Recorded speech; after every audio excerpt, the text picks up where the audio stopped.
একটা কথা কি জানেন ভাই, আমার মনে হয় দালালদের কোনো মা বোন থাকে না। কারণ কি, দালালরা দেশে থাকতে একরকম বলে নিয়ে আসে, এখানে আসার পরে আমরা অন্যরকম পাই। ভাই আমার জীবনে এরকম একটা কাহিনী ঘটে গেছে, এরকম আপনাদেরকে একটু শেয়ার করি। সেটা হচ্ছে যে আমি যখন দেশ থেকে আসি, আসার পরে দালাল তার 1 মাস পরে আমাকে এখান থেকে রেখে পালায়। দীর্ঘ 6 মাস যাবত আমার কোনো কাজ নেই, কোম্পানির ভিতরে আসি, ঘুরি ফিরি, খাই দাই, ঘুরে বেড়াই, কিন্তু কোনো কাজ নেই, কাজ দেয় না। কারণ আমাদেরকে যে আনছে সে আইনে এখান থেকে পলাইছে।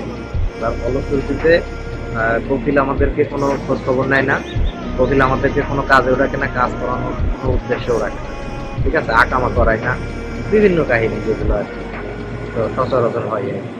এরকম ধরনের কাহিনী রয়েছে।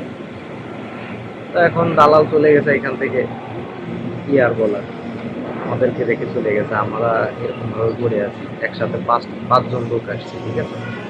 5 জনের ভিতরে আমরা 3 জন অলরেডি চলে গেছে, 3 জন দেশে চলে গেছে, আমরা 2 জন আছি। ওইও চলে গেছিল, মানে আমার সাথে আরেকজন যে আছে ওইও চলে গেছিল, কিন্তু ওরে একটু বুঝে শুনে আবার ফেরত নিয়ে আসাই। তো আসার পরে এখন আর কি একটু ধৈর্য ধরে আছি।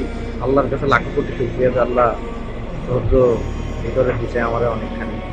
কারণ ধৈর্য না থাকলে আমি এত মানে এই পর্যন্ত থাকতে পারতাম না এখানে।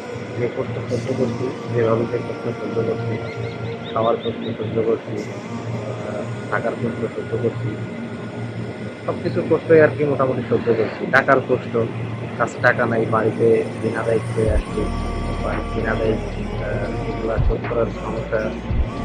হাজার বাবা থাক, বাবা থাকলে যে নিজের মাথায় একটা পেরেশানি আসে না এরকম কোনো কথা নেই। বাবা আছে বলে বাবা চালাইতেছে, তাই বলে আমার মাথায় যে চিন্তা নেই এরকম কিছু নয়। আমার মাথায় প্রচুর পরিমাণে চিন্তা, কারণ সংসারের বড় ছেলে আমি। সংসারের যত হাল চাল যা কিছু আছে সব কিছু বাবার পরেই তো আমারই দেখা লাগে, আমারই তো ধরা লাগে সংসারের না। বিদেশে আইছি বাবার এত টাকা খরচ করে, বাবার টাকাগুলো যদি বাবাই পরিশোধ করে তাহলে আমি বিদেশে কি করতে পারি? মনের ভিতরে এই একটাই দুঃখ ছিল, এই একটা দুঃখের কারণে ভাই ঘুম আসতো না, ঘুমাইতে পারতাম না রাত্রে। দীর্ঘ 2 দিন যাবৎ ঘুমাইতেই পারি না। আর এখনো মাথায় ঘুম করে কাজ করি, দিনে 16 ঘন্টা 18 ঘন্টা এমন আছে ডিউটি করে ফেলি। এমন এমন দিন আছে 18 ঘন্টা ডিউটি করে ফেলি, ডিউটি অতিরিক্ত করে ফেলে, কিন্তু ঘুম আসে না ভাই। কিন্তু যেমন ধরেন আজকে আজকে ডিউটি করে আসতে একটা না আপনার 15 ঘন্টা 16 ঘন্টা হতে চলতেছে, 15-16 ঘন্টা একটানা করে আসছি, এখন ঘুম আসতেছে না। বাড়িতে কথা বলার পরে মাথায় টেনশন চলে আসছে।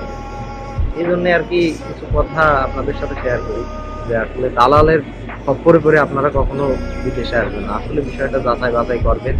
যদি আপনার কোনো অভিজ্ঞ ভাই ব্রাদার যদি প্রবাসের মাটিতে থাকে, বিশেষ করে সৌদি আরব, মালয়েশিয়া, তারপরে আপনার দুবাই, আরব আমিরাতের যে কটা কান্ট্রি আছে আর কি, এগুলোর ভিতরে আপনারা একটু সচরাচর করে আসবেন, জানাশোনা করে আসবেন যে আসলে কাজগুলা ঠিকঠাক আছে কিনা, আগামার সমস্ত খরচ খরচা ঠিকঠাক আছে কিনা, বেতন ঠিকঠাক আছে কিনা, এগুলা চেক পরীক্ষা সবকিছু করে তারপরে আসবে। কারণ এগুলো পরীক্ষা না করে আসলে ওই দালালের কথা শুনে আসতে পারে ভাই আপনারা খুবই কষ্ট হবে।